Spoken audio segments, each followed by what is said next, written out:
আল্লাহ পাক কাল হাসরের মাঠে একেবারে পরিপূর্ণ নিখুঁত একটা পরিমাপ যন্ত্রের ব্যবস্থা রেখেছেন, যেখানে এক চুল পরিমাণ কাউকে বেশি দেওয়া হবে না, এক চুল কাউকে কম দেওয়া হবে না, যে যতটুকু হকদার তাকে ততটুকুই দেওয়া হবে। সুতরাং এই হাসরের মাঠের জন্য যে প্রিপারেশনের দরকার, রাসূল পাক সাল্লাল্লাহু আলাইহি ওয়াসাল্লাম এক লম্বা হাদিস বলেছেন, ইয়াউমা ইউনফাখু ফিস-সূরি ফাতাতুনা আফওয়াজা, যেদিন সিংহার মধ্যে ফুঁক দেওয়া হবে তোমাদেরকে দলে দলে আহ্বান করা হবে, তুলে আনা হবে, তোমরা সবাই দলে দলে আসবে হাসরের মাঠে। সর্বপ্রথম রওজা থেকে উঠবেন আমার নবী। আমার নবী রওজা থেকে উঠে প্রথম কথা বলবেন, আইনা উম্মতি, আমার উম্মত কোথায়। এরপরে দলে দলে লোকজন উঠবে হাসরের মাঠে। আমার নবীজি মোট 10 ক্যাটাগরির কথা বলেছেন। 10 ভাগে বিভক্ত হয়ে আমরা কিয়ামতের মাঠে উঠব। তাদের মধ্যে এক দল হলো যাদের চেহারা হবে বানরের মতো। নাউজুবিল্লাহ, জোরে বলেন না। কিসের মতো? বানরের মতো চেহারা হবে। আপনি স্ট্রেঞ্জ হয়ে জিজ্ঞেস করবেন, কিরে চাচা, আমি তো আপনাকে চিনি। উপরেরটা বানর হলেও নিচেরটা তো ঠিক আছে। আগাগোড়া পা হাত কণ্ঠ সব দেখে আপনি বুঝবেন, কিরে আপনার চেহারা বানরের মতো কেন? আমার নবী বলছেন, সে হলো চুগলখোর। এলাকার মধ্যে চুগলখোর আছে না নাই? যারা একে অপরের মধ্যে প্যাচ লাগায়, দুই দিকে ঠিক রাখে। কথা কোন ঠিক কিনা বলেন? তাদের চেহারা কিসের মতো হবে? বানরের মতো হবে, বানরের মতো। আরেক দল কিয়ামতের মাঠে আপনি দেখবেন কাল খিনজির, শূকরের মতো চেহারা হবে, শূকরের মতো। আমার নবী বলেন, তারা হলো ঘুষখোর। ঘুষখোর যারা ঘুষ খায়, কথায় কথায় ঘুষ দেয়, ঘুষ নেয়, তাদের চেহারা হবে শূকরের মতো। নাউজুবিল্লাহ। আরেক দলকে আপনি দেখবেন কিয়ামতের মাঠে, যার মাথা থাকবে নিচের দিকে, পা থাকবে উপরের দিকে। সে কে? সুদখোর। কি খোর বলেন না? সুদখোর। আরেক দলকে আপনি দেখবেন পেট থেকে আগুন বের হবে। আপনি আমাকে জিজ্ঞেস করেন, তারা কারা হুজুর? যাদের কাছে টাকা আছে, মসজিদে দেয় না। ঠিক কিনা কথা কও? টাকা আছে, মুয়াজ্জিন সাহেবের বেতন দেয় না। ইকো বন্ধ করেন। আছে না নাই? আছে না নাই? আমরা দারোয়ানের বেতন দিই 10 থেকে 12,000 টাকা, ড্রাইভারের বেতন দেই 15 থেকে 20,000 টাকা। কিন্তু যে মানুষটা 24 ঘন্টা আমার মসজিদে চাকরি করছে, মেন্টাল খিদমত করছে, মানসিকভাবে যে 24টা ঘন্টা আমার মসজিদের দায়িত্বে আছে, তাকে আমরা দিই 3,000, 4,000, 5,000। কথা কোন ঠিক কিনা? কাল কিয়ামতের মাঠে ওই পয়সাওয়ালাদের পেট থেকে আগুন বের হবে, যারা মিলাদুন নবীর মাহফিলে টাকা দিতে নারাজ। কথা কোন ঠিক কিনা? যারা মসজিদে দিতে নারাজ, এতিমখানায় দিতে নারাজ, গাউসিয়া কমিটিকে দিতে নারাজ, গরিব দুঃখীকে দিতে নারাজ, শুধু জমায়, কামায় আর জমায়। কথা কোন ঠিক কিনা? আরেক দল হবে যাদেরকে এক ধরনের গুলি মারা হবে, শরীরের মধ্যে তীরের মতো গিয়ে সেগুলো গিয়ে ভিত হবে। যারা অন্যায় করার পরে আবার অহংকার করে, কথা কোন ঠিক কিনা বলেন না? আছে না নাই? রাস্তার উপরে ইটের পাহাড়, সিমেন্টাল লোহা রাখে, মানুষ হাঁটতে পারে না। জিজ্ঞেস করলে কিরে ভাই রাস্তার জিনিস কেন রাখছেন? তোর বদদুনিয়া জায়গা না, বলে তোমার জায়গায় রেখেছি নাকি সরকারি জায়গায় রাখছি। এরকম বলে বলে অন্যায় করার পরে আবার অহংকার করে, আছে না নাই? এদের অবস্থা হবে ওরকম। আরেক দলকে আপনি দেখবেন যারা কিয়ামতের মাঠে চেহারা থাকবে নূরানি,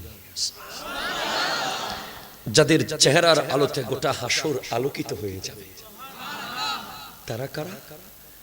যারা আহলে সুন্নাত ওয়াল জামাতের অনুসারী। আবার আরেক দলকে দেখবেন জিহ্বা লম্বা এতটুকু।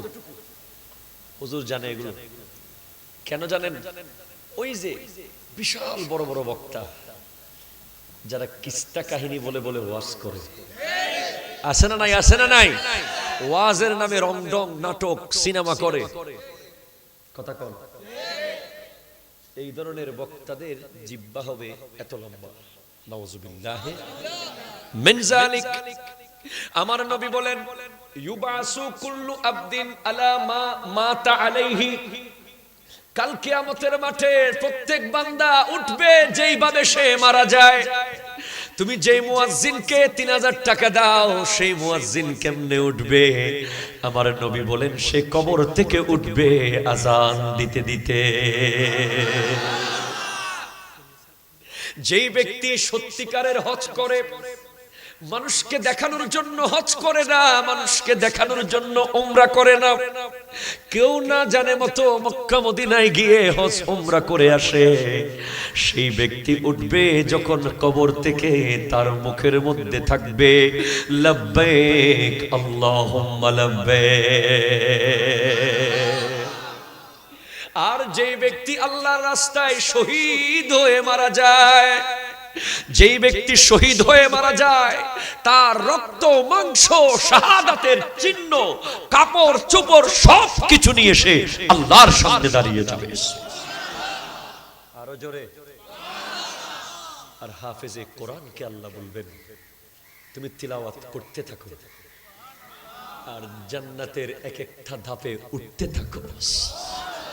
এরপরে বলবেন যাও জাহান্নামের গেইটে গিয়ে তোমার পরিচিত 10 জন নিশ্চিত জাহান্নামীকে ধরে নিয়ে জান্নাতে দিয়ে দাও। জোরে বলেন না বাবারা, আমার হাসরের ময়দানে যেতে হবে কি হবে না? আরো জোরে হবে কি হবে না? আজকের দিনে 5 মিনিটের অডিও ক্লিপ ভাইরাল হলে আসমান থেকে মানুষ জমিনে চলে আসে, ঠিক কিনা কথা কন না? আরো জোরে যুবক, ঠিক কিনা? মাত্র 5 মিনিটের অডিও ভাইরাল হওয়াতে আকাশ চুম্বী সম্মান, আকাশ চুম্বী পাওয়ার, আকাশ চুম্বী স্পর্ধা জমিনের সাথে মিশতে মিশতে তাহতা সারায় নিয়ে গেছে আমার আল্লাহ, কথা কন ঠিক কিনা? 5 মিনিট, কয় মিনিট? তুমি রাত 12:30 বাজে একটু ক্যান ইউ ইমাজিন তোমার আর আমার জীবনে কত অডিও আছে, কত রকমের অডিও আছে। ইতের হালিয়ে ফেলাই দিস, কথা কন না ঠিক কিনা? উত্তরে অন্দি আসতো নদীবি তোর বিলুর আইলিবে ভাঙি ফেলাইস, তোর ফ্ল্যাট বাড়ির দরজা ভাঙি ফেলাইস।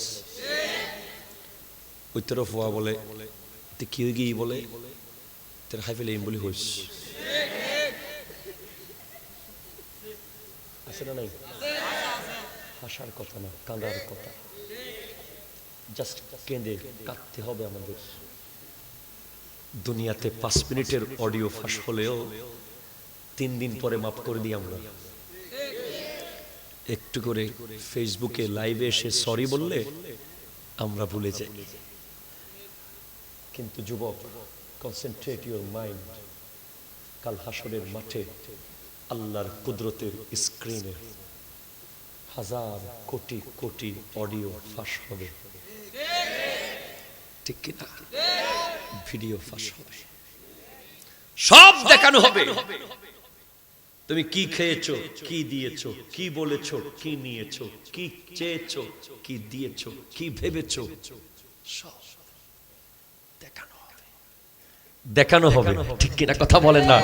দেখানো হবে, দেখানো হবে। আমার নবী বলতে লাগলেন, ইকতানিম খামসান কাবলা খামসিন। ও যুবক, ও দুনিয়ার মানুষ, পাঁচটা বিষয় আসার আগে বাকি পাঁচটা বিষয়কে মূল্যায়ন করো। এক নম্বর হলো শাবাবাকা কাবলা হারামিক, তোমার যৌবন কালকে মূল্যায়ন করো বৃদ্ধ হয়ে যাওয়ার আগে। ঠিক কিনা বলেন না? বুড়া হয়ে যাওয়ার আগে যৌবনকে মূল্যায়ন করতে হবে যুবক। এই যৌবন গার্লফ্রেন্ডের পিছনে কাটিয়ে দেওয়ার জন্য দেওয়া হয় নাই। কথা বলেন ঠিক কিনা? তুমি মনে করিও না আইফোন 13 একটা বড় সম্পদ নয়। তুমি মনে করিও না R15 একটা অনেক দামি কিছু তোমার জন্য। লট্টো ব্র্যান্ডের একটা গেঞ্জি তোমার জন্য অনেক দামি, একটা দামি জুতা তোমার জন্য অনেক কিছু, একটা DSLR ক্যামেরা তোমার জন্য অনেক বড় সম্পদ নয়। নয় নয়, এগুলো একটাও সম্পদ নয়। একটা শ্রেষ্ঠ সম্পদ হলো ঈমান, ঈমান, ঈমান। কথা বলেন ঠিক কিনা?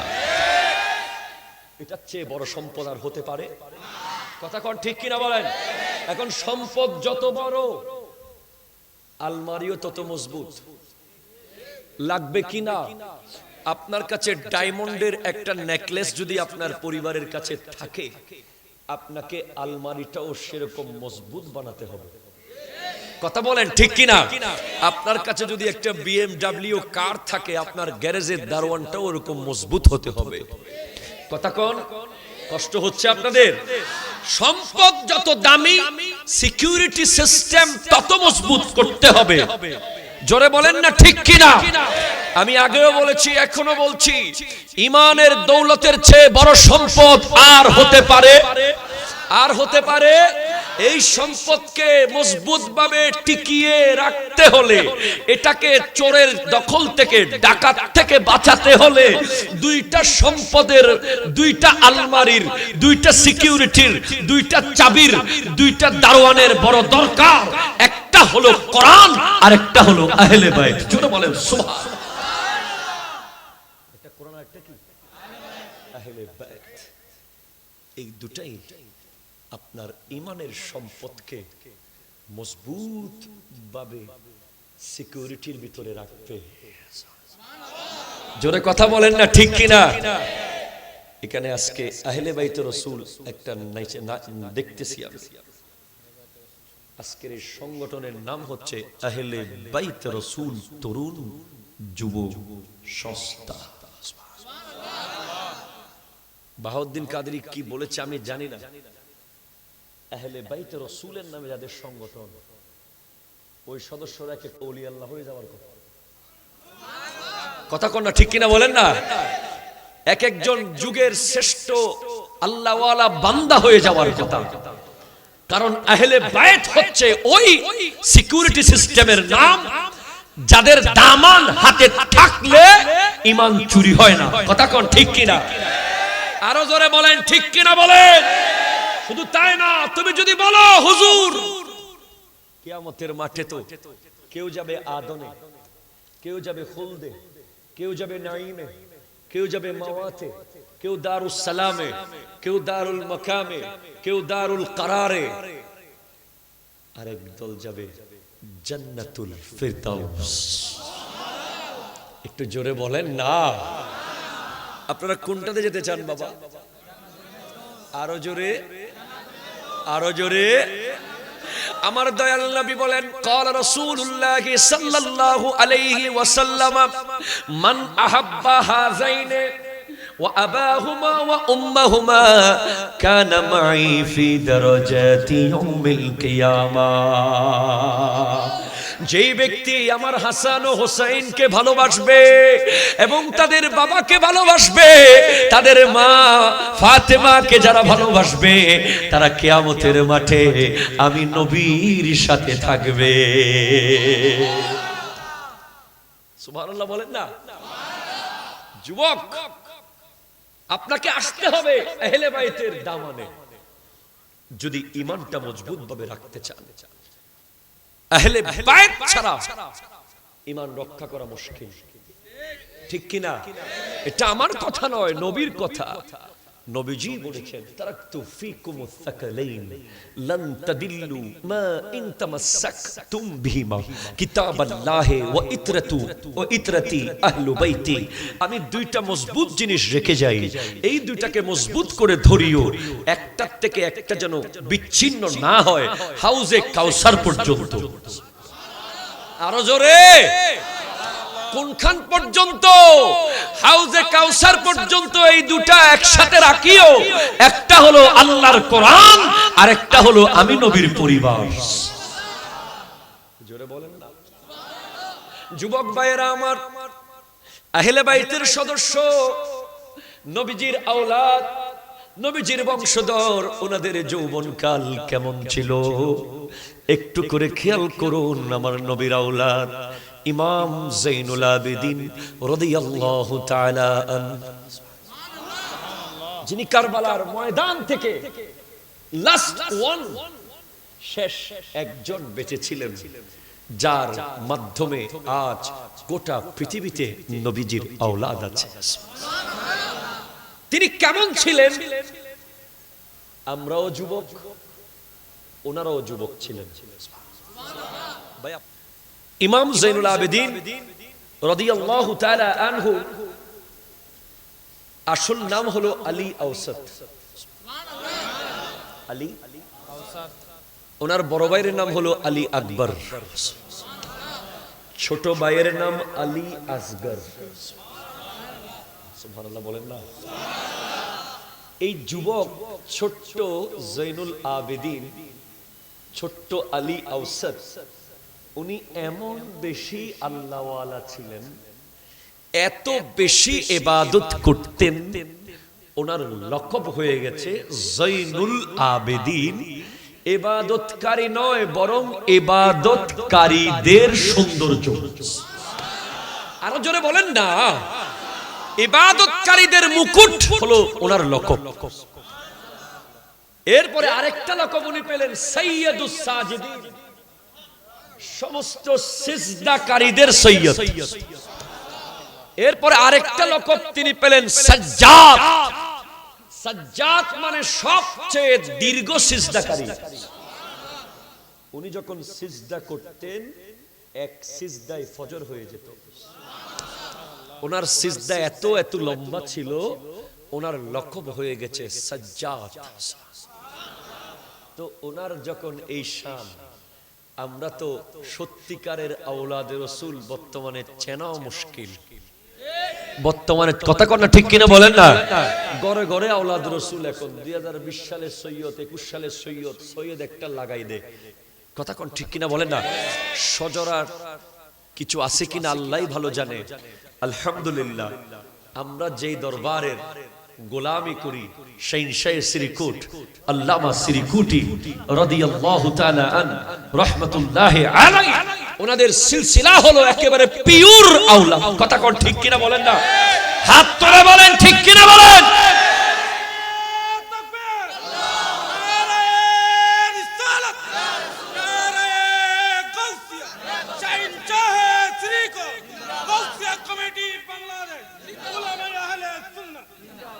এখন প্রশ্ন, হুজুর আপনি কেমনে বললেন? ওনারা যে পিওর, দলিল কি? দলিল কি? দলিল কি? দলিল কি? দলিল হলো আল্লামা সৈয়দ আহমদ শাহ সিরিকুটি রাদিয়াল্লাহু তাআলা আন, উনি যে সত্যিকারের আওলাদ রাসূল, বংশ তো নসল তো সজরা তো আছেই, আরো যদি দলিল চান তো জামিয়া আহমদিয়া সুন্নিয়া আলিয়া দেখেন। কথা কর ঠিক কিনা। আল্লামা তৈয়ব শাহ কিবলা যে আওলাদ রাসূল, দলিল যদি চান তো এদিক সেদিক যেতে হবে না, জশ্নে জুলুসে ঈদ মিলাদুন নবী দেখেন। আল্লামা তাহের শাহ কিবলা আওলাদ রাসূল, দলিল চান তো জামিয়ার মাঠে উনি যখন আসেন 1 মিনিট সামনে বসবেন।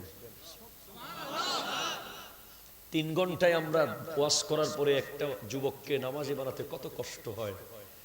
আর ওনার জবান থেকে 2 মিনিটের বক্তব্য বের হয়, 2 মিনিটে 2000 2 লাখ বেনামাজি নামাজি হয়ে যায়।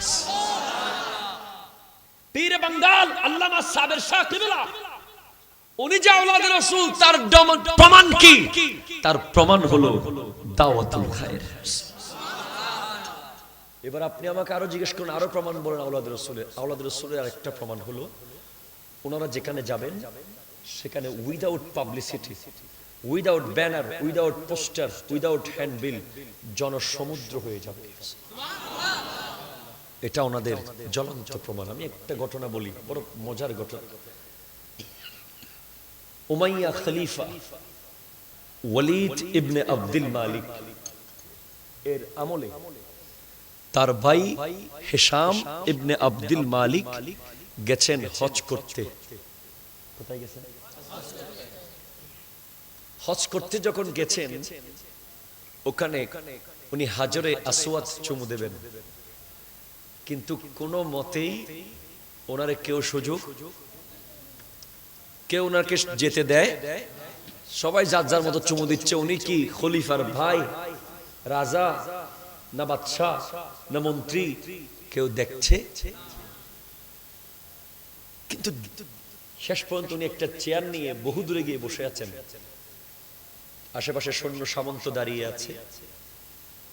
এরপরে কিছুক্ষণ পরে কাবা ঘরের আঙিনায় কদম রাখলেন ইমাম যাইনুল আবেদিন রাদিয়াল্লাহু আনহু। যেই মাত্র উনি কদম রাখলেন, মুহূর্তের মধ্যে ওনার কদমের জায়গা থেকে কাবার হাজরে আসওয়াদ পর্যন্ত গোটা রোড 2 ভাগে ভাগ হয়ে ওনাকে রাস্তা করে দেওয়া হলো। মানুষ পিছনে ফিরে তেমন কেউ দেখেও নাই, কেউ জানেও না উনি কে, উনি যে এসেছে। কিন্তু অটোমেটিক 2 ভাগ হয়ে রাস্তা হয়ে গেল। তো ওই হিশাম ইবনে আব্দুল মালিক সে জিজ্ঞেস করছে, এই ব্যক্তিটা কে? আমি খলিফার ভাই, আমাকে কেউ পাত্তা দিল না, উনি কে জিনার জন্য সবাই রোড করে দিল? তখন সেখানে বসা ছিল আওলাদ রাসূলের আহলে বাইতের এক প্রেমিক কবি, যার নাম ফরজ দক্ষ। জোরে বলেন না বাবা। উনি বলতে লাগলেন, ও মারওয়ানের, ও ওয়ালিদের পুত্র হিশাম, তোমার চোখের মধ্যে কি দিয়েছো? তোমার চোখ হয়তো চিনে নাই, কিন্তু উনি এমন একজন ব্যক্তি, হাযাল্লাযী তা'রিফুহুল বাতহাউ ওয়া তা'তুহু। উনি ওই ব্যক্তি যাকে মক্কার কাবা ঘরের আশপাশের পাহাড় পর্বত, বালু, ধুলি, কণা সবাই চিনে। ওয়াল হিল্লু ওয়াল হারামু ওয়াল বাইতু ইয়ারিফু। হিল তাকে চিনে, হারাম তাকে চিনে, খুদ কাবা ঘর তাকে চিনে। তিনি হলেন ফাতেমার বাগানের ফুল। একটু জোরে বলেন না। আহলে বাইত রাসূল সাল্লাল্লাহু আলাইহি ওয়াসাল্লামের সংগঠন তোমরা নাম দিয়েছো, তোমাদের রেসপন্সিবিলিটি অনেক বেশি, অনেক দায়িত্ব তোমাদের। তোমরা খবরদার, সাবধান। তোমাদের সালাম হবে সবার আগে। কথা জোরে বলেন, ঠিক কিনা বলেন না।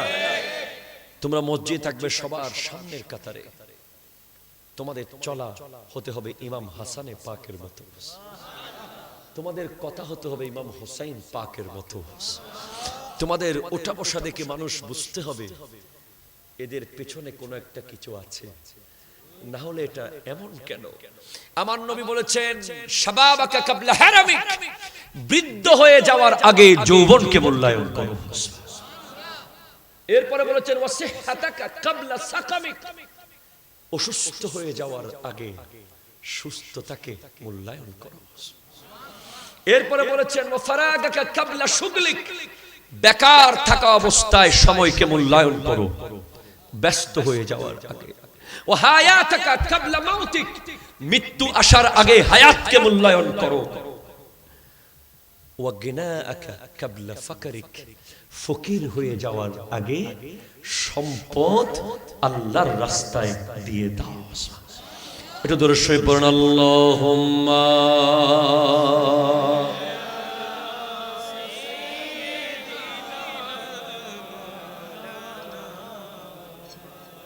ওয়া আলা আলি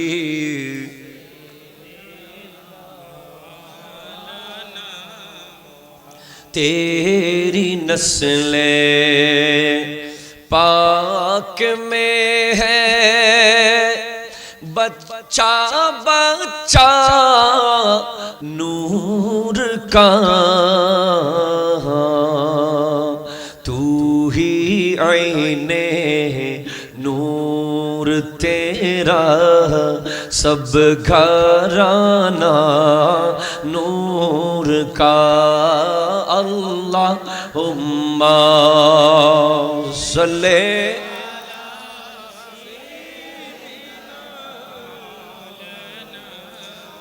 व अला आलिहि सय्यिद।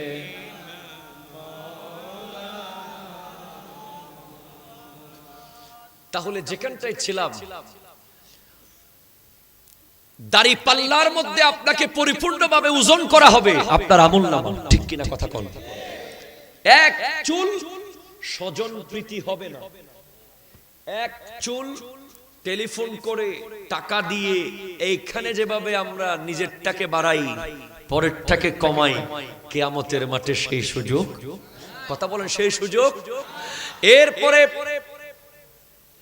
বুস্তানুল ওয়াইজিন কিতাবের মধ্যে ইবনুল জাওজি রাহমাতুল্লাহি আলাইহি লিখতে লাগলেন, কাল হাসরের মাঠে পুলসিরাতের 7টা সিঁড়ি থাকবে। কয়টা? আরো জোরে কয়টা? পুলসিরাতটা হলো 500 বছরের রাস্তা। কয়শো বছর? জাহান্নামের ফেরেশতা মালিক, জাহান্নামের দারওয়ান মালিক ফেরেশতা, তার নাম মালিক, তার চোখের একটা ভ্রু, এটা হলো পুলসিরাত, যেটা হলো খুরের চেয়েও চিকন এবং কয়লার চেয়েও উত্তপ্ত।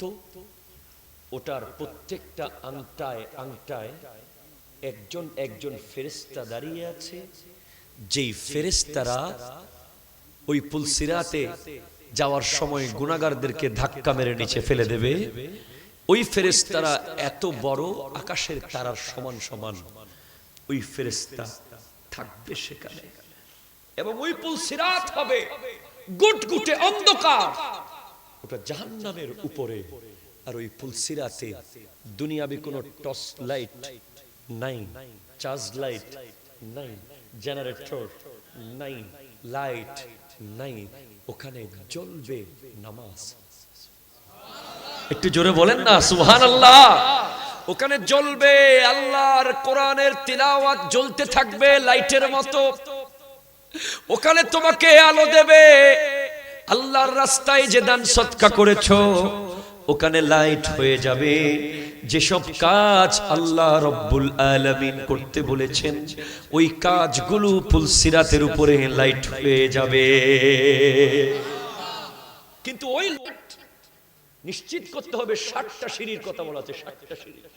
দ্য ফার্স্ট ওয়ান, প্রথম সিঁড়িতে আপনাকে হিসাব দিতে হবে, হিসাব দিতে হবে গোটা জীবনের যত নামাজ আছে, জন্মের পর থেকে মৃত্যুর পর্যন্ত যখন থেকে আপনার নামাজগুলো ফরজ হয়েছে। আমার এক পরিচিত জন, সে আমাকে বলে, আমি প্রত্যেক দিন মানুষের পাওনা টাকার কথাগুলো দেয়ালে লিখে রাখি। কেউ আমার কাছে পেলে সেটাও লিখি, কারো কাছে পেলে সেটাও লিখি। ডায়েরিতে কেন লেখেন না? বলে ডায়েরিতে, ডায়েরি হারিয়ে যেতে পারে, ছিঁড়ে যেতে পারে, কিন্তু দেয়ালে লিখলে এটা যতদিন রং করবে না থেকে যাবে।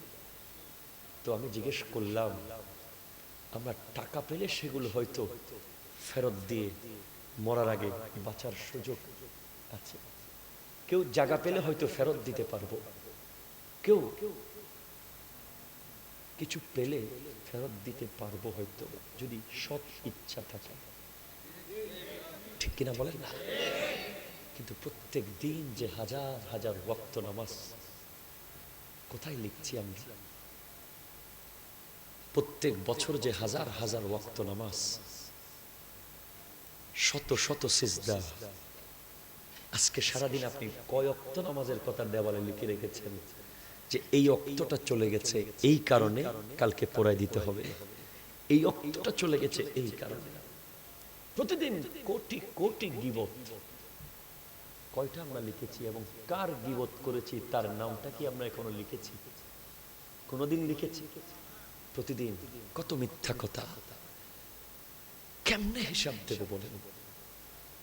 উপায় খুঁজে পাই না। মাঝে মধ্যে আমি কাঁদি, গাড়িতে যখন যাই দূরের সফরে, কারের ভিতরে পিছনের সিটে যখন এইভাবে শুয়ে থাকি, ছোট্ট জায়গাটার মধ্যে মনে হয় কবরে ঢুকে গেছি। তখন ভাবি, হাইরে ওই কবরস্থান বাঁশ গাছের নিচে, ওই কবরস্থান জঙ্গলে, নদীর পারে, পুকুরের পারে, কেউ নাই, কেউ নাই, কেমনে সেখানে থাকবো? আমার নবী, আমার নবীর সাহাবা, আরে আমরা কি, আমরা আমাদের কি আছে বলেন? হযরত ওসমান গনি রাদিয়াল্লাহু তাআলা আন, যিনি বারবার নবীর থেকে জান্নাত কিনে নিয়েছেন, একটু জোরে বলেন না বাবা সুবহানাল্লাহ। যার ব্যাপারে আমার নবী বলেছিলেন, আমার যদি 40টা মেয়ে থাকতো আমি সবগুলো ওসমানকে বিয়ে দিতাম। দুইটা কন্যা ইন্তেকাল করার পরে হযরত ওসমান রাদিয়াল্লাহু তাআলার দুজন স্ত্রী আমার নবীর বেটি হযরতে রুকাইয়া রাদিয়াল্লাহু তাআলা আনহা, হযরতে উম্মে কুলসুম রাদিয়াল্লাহু তাআলা আনহা, এই দুজন ইন্তেকাল করার পরে আমার নবী বলছেন, আমার যদি এরকম 40টা মেয়ে থাকতো আমি সবগুলো ওসমানকে বিয়ে দিতাম। যার ব্যাপারে সহিহ বুখারীতে এসেছে, মান খাফিরা বীরার রুমাতা ফালাহুল জান্নাহ, যে ব্যক্তি মদিনাবাসীদের জন্য একটা পানি পান করার কূপ খনন করে দেবে তার জন্য জান্নাত নিশ্চিত। ফা খাফারাহু ফা হাফিরাহু ওসমান ইবনে আফফান রাদিয়াল্লাহু তাআলা আন 20,000 দিরহাম খরচ করে হযরত ওসমান গনি সেই কূপ খনন করে দিয়েছিলেন। উনি বারবার জান্নাত পেয়েছেন। উনি কবরস্থানের পাশ দিয়ে যখন যেতেন উনি এমন কাঁদা কাঁদতেন, এমন ভাবে কাঁদতেন, ওনার কান্নাতে দাড়ি ভিজে যেত। মানুষ জিজ্ঞেস করত, আপনার সামনে জান্নাতের বয়ান দিয়েছে নবী, আপনার সামনে জাহান্নামের এত বয়ান হয়েছে, জাহান্নামের এত বয়ান, আপনি তো জাহান্নামের বয়ান শুনে কোনোদিন কাঁদেন নাই, আপনি কবরের বয়ান শুনলে, কবর দেখলে কেন কাঁদেন? উনি বলছেন, এই কবর হলো আখিরাতের প্রথম মঞ্জিল, প্রথম মঞ্জিল, প্রথম মঞ্জিল। এই মঞ্জিলে যে পার হবে তার সামনের পথগুলো সব পরিষ্কার।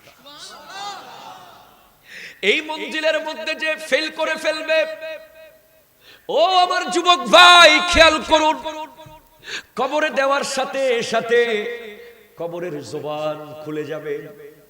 কবর তোমাকে দেখলে বলবে, তুমি যদি আহলে বাইতের সত্যিকারের প্রেমিক হয়ে থাকো, তোমার ভিতরে যদি আহলে বাইতের আদর্শ থাকে, কবর বলবে আহলান সাহলান মারহাবা। জোরে বলেন না,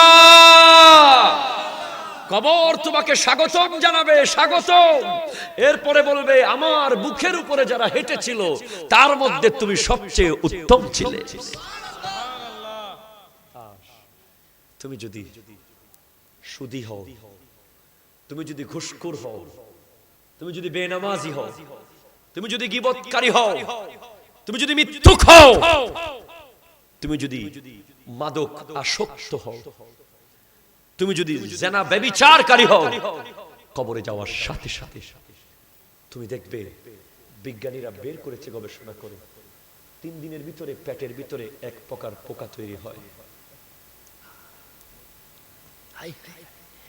যে পোকাটা পায়খানার রাস্তা দিয়ে বের হয় পেট থেকে কবরে, বের হওয়ার সাথে সাথে এমন দুর্গন্ধ হয়, অন্য সব পোকামাকড় গুলো ওই পোকা ডেকে নিয়ে আসে। সারাক্ষণ এই শরীরটা খুবলিয়ে খুবলিয়ে খেতে থাকে। এই বডি, এই সুন্দর শরীর, এই জিসিম, এই হার্ট, এই কলিজা পোকা খাবে। আরে পোকা খাবে সেটা তো অনেক কম, হাদিসে পাকে আসছে 70টা এমন সাপ। একটা ছোট্ট সাপ দেখলে আমরা ভয়ে কি করি? আপনি রাতে একটু ঘুমানোর পরে আপনার পাশে যদি একটা সাপ কেটে যায় গায়ের উপর দিয়ে, আপনি আর 3 দিন ঘুমাতে পারবেন না ভয়ে। আপনি কখনো কি খেয়াল করেছেন বাবা, আমার নবী বলছেন 70টা সাপ ফাসিকদের কবরে, আর কাফেরদের কবরে 99টা সাপ। 70টা সাপের একটার বিষ না নিঃশ্বাস যদি পৃথিবীতে পড়ে, এই পৃথিবীতে কোনো গাছপালা আর জন্মাবে না, সবগুলো মরে যাবে, সব মরে যাবে। আমরা কি নিয়ে ব্যাকুল হয়ে আছি?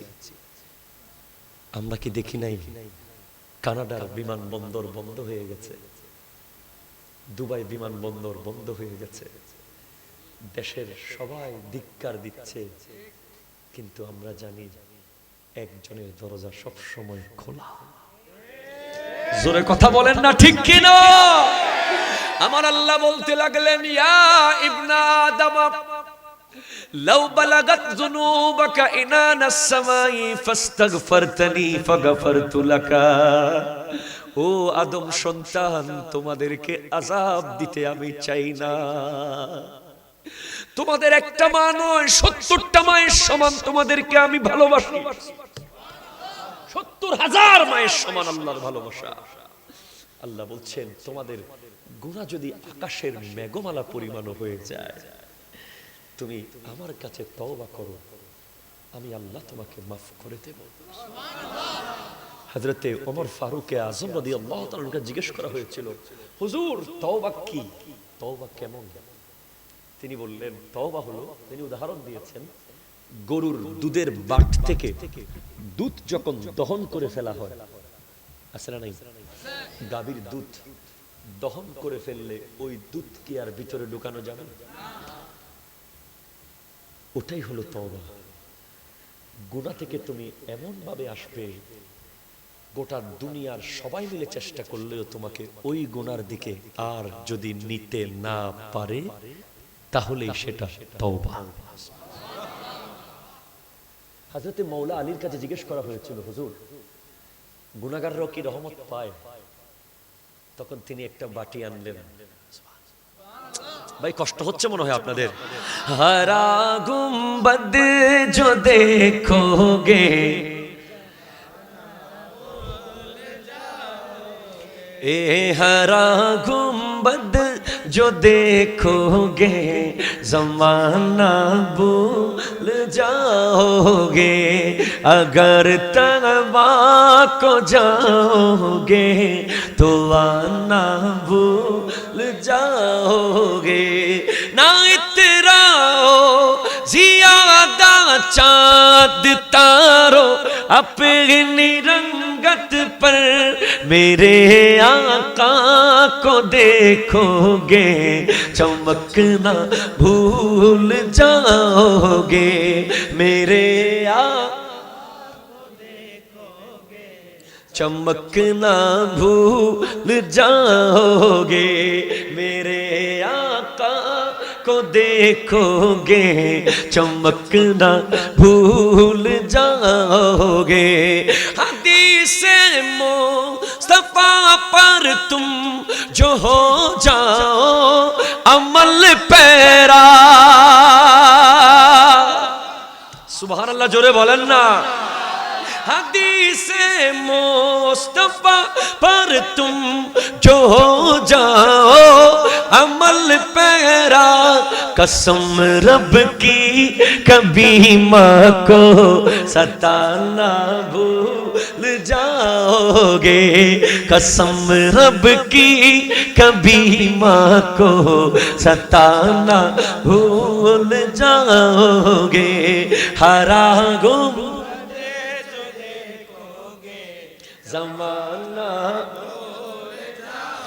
होगे, अगर तवा को जाओगे तो आना, अगर तुम जानते एक आलिमे दीन की मर्तबा, अगर तुम जानते जब एक हाफिज़े कुरान का मर्तबा, तुम अपने बच्चों को इंग्लिश भूल जाओगे, तुम अपने बच्चों को साइंटिस्ट बनाना भूल जाओगे, अगर तुम गौर से मेरे नबी की नात सुन लोगे, अगर तुम गौर से मेरे नबी की नात सुन लोगे, कसम रब की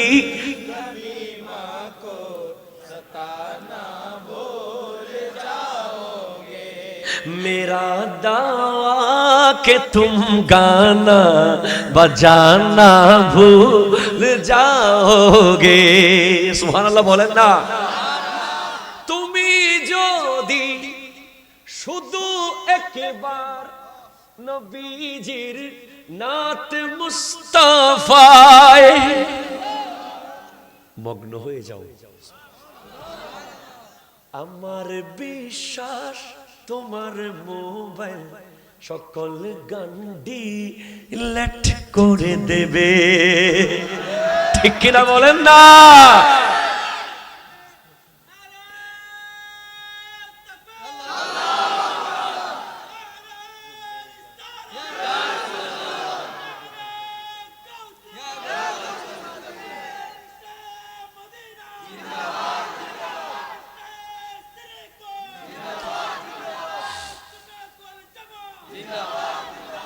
সুবহানাল্লাহ বলেন।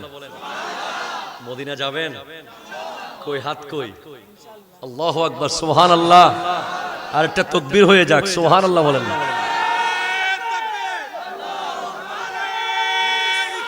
ইয়া রাসূলুল্লাহ,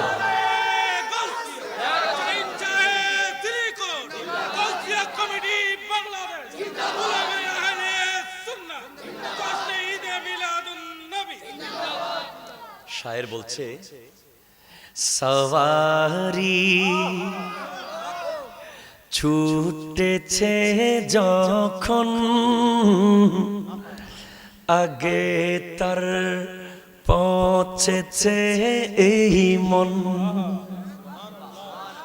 সওয়ারি ছুটেছে যখন আগে তার পৌঁছেছে এই মন, আগে তার পৌঁছেছে এই মন। দেখেছো গুম্বদে হজরা, দেখেছো গুম্বদে হজরা, সেটাই কি ছিলে কিছুক্ষণ হাজিগণ বল তো দেখি মদিনা লেগেছে। সুবহানাল্লাহ বলেন না। তো ওই শায়ের বলছে, তুমি যখন মদিনায় যাবে, যেই মাত্র তোমার সামনে গুম্বদে হাজারা হবে, তোমার নজরের অবস্থাটা কি হবে একটু বলতেছে। तुम्हारे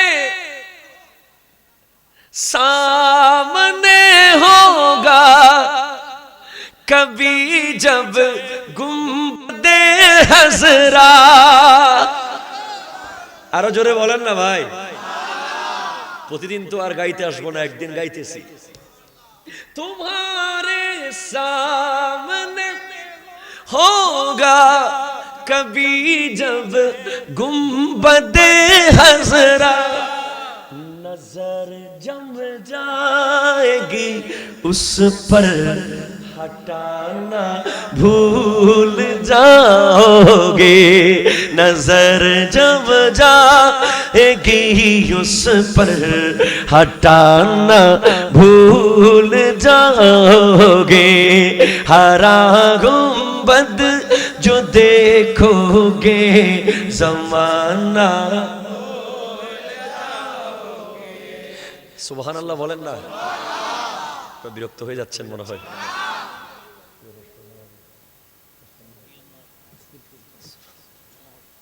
সুবহানাল্লাহ আল্লাহু আকবার বলেন না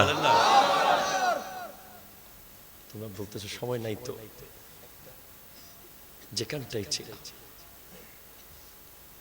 যেখানটাই ছিলাম আহা ওই হাসরের মাঠে যাওয়ার আগে কবর হলো প্রথম মঞ্জিল ঠিক কিনা বলেন না তোমাকে কবরে রেখে তোমার পরিবার যখন যেতে থাকবে তুমি তাদের পায়ের আওয়াজ পাবে কি পাবে আওয়াজ পাবে তুমি ডাকবে কই যাস বন্ধুরে কই যাস আলা হযরত বলেছেন হায় গাফিল क्या जग है जहां पांच जाते हैं चार फिरते हैं ও গাফিল কি দুনিয়া এটা পাঁচজন যায় চারজন আসে একজনকে রেখে আসে ঠিক কিনা বলেন সময় থাকতে জোগাড় করেন সন্তানকে ডাক্তার বানান অসুবিধা নাই ইঞ্জিনিয়ার বানান অসুবিধা নাই সূরা ইয়াসিনটা একটু শিখাই দিয়ে নেন ঠিক কিনা বলেন না যদি বলেন হুজুর কেন কারণ আল্লামা জালালউদ্দিন সুয়ুতী রাহমাতুল্লাহ আলাইহি ওনার কিতাব শরহুস সুদূরের মধ্যে লিখছেন মা মিন মাইয়াতিন ইউকরাউ ইনদা রাসিহি ইয়াসিন ইল্লা হাফযানাল্লাহু আলাইহি সুবহানাল্লাহ আমরা মৃত ব্যক্তির সামনে যাত্রীর সামনে কি করি ঠিক কিনা চিৎকার করি ঘরদোর ভেঙে ফেলি পাগলামি করি নো এটা নিশ্চিতভাবে নিষেধ ইসলামে তুমি যেটা করবে তোমার সন্তানকে আজকে মাহফিল থেকে গিয়ে তাকে বলবে হুজুর বলেছে যখন মানুষ মৃত্যুর পথের দিকে যায় যখন নিঃশ্বাস একেবারে যায় এভাবে করে তুমি বুঝতে পারবে সাকারাত চলছে ডাক্তার হাড়ের উপরে চাপ মারে সেই মুহূর্তে যেন তারা সূরা ইয়াসিন পড়ে সূরা ইয়াসিন যখন ডানে বামে পড়া হবে রূহ কবজ অত্যন্ত সহজে হবে এই যুগের ছেলেরা তো যেন কোরআন শরীফ ইয়াসিন সূরা মুলক এগুলো যেন শুধু ওলামায়ে কেরামকে দায়িত্ব দিয়ে দিয়েছে একেবারে কবলা করে ঠিক কিনা কথা কন না কেন ইউনিভার্সিটির ভাই আপনি সূরা ইয়াসিন শিখলে অসুবিধা কি এই কোরআন কি শুধু আলেমদের কথা কন না no you have to take preparation মনে রাখবেন আপনার বাবার মৃত্যুর সময় যদি পাশে বসে সূরা ইয়াসিনটা পড়তে পারেন তাহলে আপনার মতো সন্তান জন্ম দিয়ে আপনার বাবা সার্থক ঠিক কিনা কি করবেন না হলে কয়জন পোলা আছে বাবারে খাওয়াইতে পারে নসিবে করে আনতে হয় মা বাবাকে খাওয়াতে পারাটা নসিবে করে সবাই পারে না আপনার বাবার জানাজার লাশটা সামনে নিয়ে যদি আপনি দোয়াটা পড়তে পারেন সুবহানাল্লাহ বলেন না ওটাই সার্থক আপনার বাবার জীবন কবরে দেওয়ার সময় যদি নিজে নামতে পারেন সার্থক প্রস্তুতি নেন আমাদের দায়িত্ব আপনাদেরকে অ্যাওয়ারনেস আপনাদেরকে সচেতন করে দেওয়া স্মরণ করিয়ে দেওয়া কালকে সকালে ঘুম থেকে নাও উঠতে পারে ঠিক কিনা বলেন না না উঠতে পারে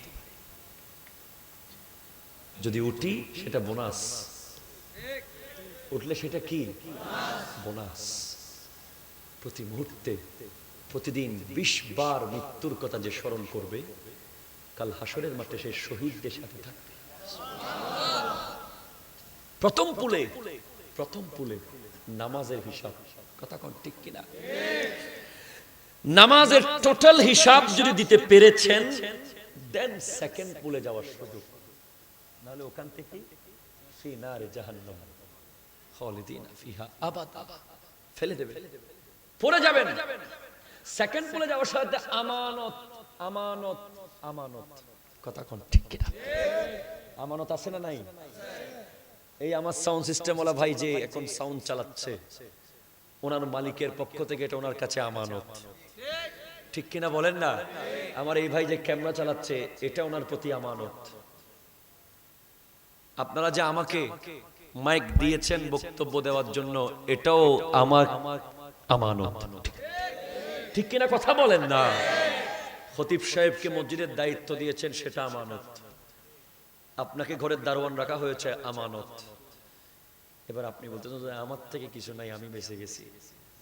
না না না, তোমার হাতগুলো আমানত, ঠিক কিনা কথা বলো? তোমার পা গুলো আমানত, তোমার চোখগুলো আমানত, তোমার হার্ট আমানত, তোমার কিডনি আমানত, তোমার ফুসফুস লিভার গুলো আমানত। তোমাকে জিজ্ঞেস করা হবে কাল কিয়ামতের মাঠে, লা তাজুলু কদমা আবদিন হাত্তা ইউসালা, উত্তর না দিয়ে যেতে পারবে না। জিজ্ঞেস করা হবে আন উমরিহি ফিমা আফনাহু, এই 60 বছর হায়াত তুমি কোন কাজে ব্যয় করেছো জিজ্ঞেস করা হবে। ওয়ান জিসমিহি ফিমা আবলাহু, এই হাত পা চোখ কানগুলো কোন কাজে ব্যয় করেছো জিজ্ঞেস করা হবে, ঠিক কিনা বলেন না? চোখ দিয়ে তুমি অশ্লীল ভিডিও দেখো, চোখ দিয়ে টিকটক দেখো, চোখ দিয়ে লাইকি দেখো, চোখ দিয়ে তুমি নাটক আর সিনেমা দেখো, তুমি এই চোখ দিয়ে আমার নবীকে দেখার স্বপ্ন কিভাবে দেখো, কথা বলেন ঠিক কিনা? তুমি এই মুখ দিয়ে সুদের টাকা খাও, এই মুখ দিয়ে মিথ্যা বলে ব্যবসা করো, এই মুখ দিয়ে ঘুষের টাকা খাও, তুমি কিভাবে হাউজে কাউসারের পানি খাওয়ার চিন্তা করো, কথা বলেন না ঠিক কিনা বলেন না? কিভাবে তুমি এত সহজ ভাবে তুমি দুনিয়াদারি করে যাচ্ছ? তুমি জানো না তুমি মাথার গাম পায়ে ফেলে যাদের জন্য বাড়ি বাড়ি গাড়ি গাড়ি করে যাচ্ছ, তারা তোমার লাশটা পর্যন্ত ধোয়াবে না, কথা কর ঠিক কিনা? মরে গেলে তারা বলবে দিয়ে দে, মুয়াজ্জিন সাহেবকে জিজ্ঞেস কর, মুয়াজ্জিনকে ফোন করো। আমি আগেও বলেছি আমার একটা ভিডিও ক্লিপে, যে সন্তানকে লক্ষ লক্ষ টাকা খরচ করে বড় মানুষ বানাচ্ছেন, তাকে পাবেন না মৃত্যুর পরে, ওই 3000 টাকা দামের বেতনের মুয়াজ্জিনকে পাবেন, কথা বলেন ঠিক কিনা? হাত তুলে বলেন ঠিক কিনা? আমরা বড় নির্লজ্জ, আমরা বেওয়াফা। ওই সন্তানকে পাবেন না, ইমামকে পাবেন মসজিদের, তিনি এসে আপনার কাফন পরাবে। মুয়াজ্জিনের বাপ লাগেন না আপনি, ইমাম সাহেবের দাদা লাগেন না, উনি আল্লাহর পক্ষ থেকে ডিউটি নিয়েছেন, উনি করাতে পারলেই শান্তি পায়। ওই খতিব সাহেব যার বেতন বাড়াইতে এত কষ্ট হয়, টাকা দিতে এত খারাপ লাগে, তিনি এসে আপনার ছেলে জিন্সের প্যান্ট পরে দাঁড়িয়ে বলবে মোনাজাত নিষেধ, কথা কোন ঠিক কিনা বলেন না? সে বলবে জানাজার পরে মোনাজাত নাই, দিয়ে দেন। আর আপনার মসজিদের খতিব অন দ্য স্পট দলিল দিয়ে আপনার জানাজার পরে মোনাজাত করে যাবে, কথা কর ঠিক কিনা বলেন না? 2 নম্বর জায়গায় আমানতের হিসাব দিতে হবে প্রত্যেকটা ব্যক্তিকে। আমার আল্লাহ কোরআন কারীমে বলেছেন, ইয়া আইয়ুহাল্লাযীনা আমানু লা তাখুনুল্লাহ ওয়া রাসূলা ওয়া তাখুনু আমানাতিকুম, তোমাদেরকে যেই আল্লাহ রাসূলের পক্ষ থেকে যেই আমানত দেওয়া হলো, সেই আমানতের খেয়ানত করবে, করতে পারবে, করা যাবে, খবরদার। প্রত্যেকটা বিষয় আমানত। তোমার বাবা যে তোমাকে একটা অ্যান্ড্রয়েড মোবাইল কিনে দিয়েছে, এটাও আমানত। তোমাকে এটা কল করে কথা বলার জন্য দেওয়া হয়েছে, ওটা নিয়ে পাবজি খেলার জন্য দেওয়া হয়েছে, ঠিক কথা বলেন ঠিক কিনা বলেন না? তোমাকে ওটার মধ্যে ফ্রি ফায়ার খেলার জন্য দেওয়া হয় নাই, আজকে ফেসবুকে দেখলাম একজন বলতেছে, বিরক্ত হয়ে বলতেছে, নিশ্চয়ই লিখেছে বিরক্ত হয়ে, যদি মুক্তিযুদ্ধ চলতো ওরা যুদ্ধ রেখে পাবজি খেলতো।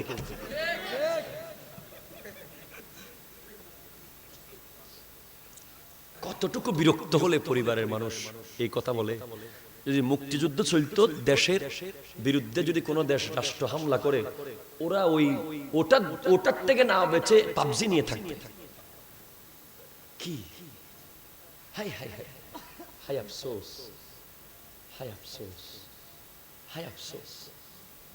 একটু করে চট্টগ্রাম মেডিকেল কলেজ হাসপাতালের আইসিইউতে যান না, ওই যার মুখের মধ্যে মাস্ক লাগিয়ে রেখেছে ওনাকে জিজ্ঞেস করেন কি মন চায়, উনি বলবে আরেকবার যদি মসজিদে যেতে পারতাম, একটা বার যদি মসজিদে গিয়ে নামাজটা পড়তে পারতাম। খবরদার, পরিবর্তন হয়ে যায়। 3 নম্বর পুলের হিসাব নেওয়া হবে আত্মীয়তার। কিসের কথা কন না, কিসের? এখন তো আমরা চিনি না, ফুফুর বাড়ি কই জানি না, কথা কন। খালার বাড়ির খবর নাই, নিজের বোন বিয়ে দিয়েছি, কতদিন হয়ে গেল, বছরের পর বছর চলে যায়, বোনের বাড়ি গিয়ে বোনের খবর নেওয়ার মতো সেই মানসিকতা নাই, কারণ টাকা খরচ হবে। কথা বলেন না ঠিক কিনা? ও বাবা, সেলা রেহেমি সেদিন পুলসিরাতে এসে বলবে, ওটা স্ট্রাকচার হয়ে যাবে। আত্মীয়তার সম্পর্ক এটা দেখা যায় না, ওটা একটা স্ট্রাকচার হবে। সে বলবে, আল্লাহ যে আমাকে ছিন্ন করলো তাকে তুমি ছিন্ন করে ফেলে দাও জাহান্নামে। আজকের মাহফিলে আমরা হাত তুলি, আগামী 7 দিনের ভিতরে যারা লাগে হাত তোলা লাগেন, এমনি তুলে দিয়েন না। আগে কি বলি বুঝলেন? আগামী 7 দিনের ভিতরে একজন গরিব আত্মীয়কে দেখতে যাব আমরা। এবার হাত তোলেন, ব্যাকুন তুলে দিয়ে যাবেন। সত্যি নাকি? যারা যেতে পারবেন তারা তোলেন। ওয়াদা করেছেন নবীর মাহফিলে আগামী 7 দিনের ভিতরে গরিব আত্মীয় ফয়সালা নওয়াব। কথা কোন ঠিক কিনা বলেন না? যার থেকে ওইদিকে একটা সেটিং হবে, ওইদিকে একটা হবে, ওইরকম আত্মীয়র বাড়ি যাওয়ার দরকার নাই। যে আসলে নিঃস্ব অসহায়, যার কাছে গেলে উপকার হবে, যাবেন ইনশাআল্লাহ। বলেন না? আল্লাহ কবুল করুক। وندع الموازين القسط ليوم القيامة وآخر دعوانا أن الحمد لله رب العالمين والسلام عليكم ورحمة الله وبركاته.